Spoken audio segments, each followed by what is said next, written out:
সাদিয়া সরকার, আপনি লিখেছেন, লম্বা হওয়ার কোনো দোয়া আছে কি? খাটো হওয়ার কারণে আমার বিয়ে বিলম্বিত হচ্ছে। আল্লাহ তাআলা সহজ করুন আপনার বিয়ের বিষয়টি, পুনঃ আমরা দোয়া করি। আর আপনাকে বলছি যে লম্বা হওয়ার জন্য সুনির্দিষ্ট কোনো দোয়া কোন হাদিসে বর্ণিত হয়েছে বলে আমাদের জানা নেই। তবে আপনি সাধারণভাবে আল্লাহর কাছে দোয়া করতে পারেন যেন আল্লাহ তাআলা আপনার বিয়েকে ত্বরান্বিত করেন এবং সহজ করেন। আর মনে রাখবেন যে লম্বা হওয়ার দোয়া করলেই যে আপনার বিয়ে হয়ে যাবে ব্যাপারটি সেরকম নয়। দোয়ার ক্ষেত্রে আমাদেরকে বিচক্ষণতার পরিচয় দিতে হবে। শরীয়ত আমাদেরকে সে নির্দেশই করেছে।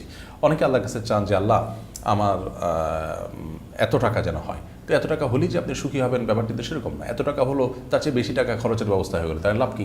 একজন আল্লাহর কাছে দোয়া করেছেন, আল্লাহ আমার যেন এমন জীবন আসে যে আমার 2 হাত ভর্তি টাকা থাকে এবং আমার আশেপাশে শুধু মেয়ে আর মেয়ে থাকে।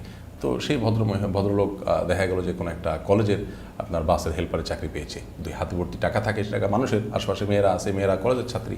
তো এই ধরনের দোয়া অহেতুক দোয়া, এ ধরনের দোয়া কোনো যৌক্তিক দোয়া নয়। আপনি দোয়া করবেন, আল্লাহ আমাকে সুখ শান্তি দেন, আমাকে ভালো জীবনসঙ্গিনী দেন। আল্লাহ তাআলা তার জন্য যা দরকার সেটি ব্যবস্থা করবেন, আপনার দোয়া যদি শর্ত পূরণ করে করতে পারেন। অতএব লম্বা হলেই যে আপনার বিয়ে হয়ে যাবে সেরকম নয়। অতএব লম্বা হওয়ার দোয়া না করে আপনার কাছে দোয়া করবেন যাতে আপনার সমস্যার সমাধান হয়। আপনি যে অবস্থা আছেন সে অবস্থা থেকেও তো আল্লাহ তাআলা আপনার বিয়ের ব্যবস্থা করতে পারেন। এছাড়া এমনিতে একজন মানুষের সাধারণ যে আপনার দৈর্ঘ্য থাকে বা লম্বা থাকেন, তিনি তার থেকে লম্বা হওয়ার জন্য ব্যায়াম ট্যায়ামের কথা অনেকে বলা হয়ে থাকে।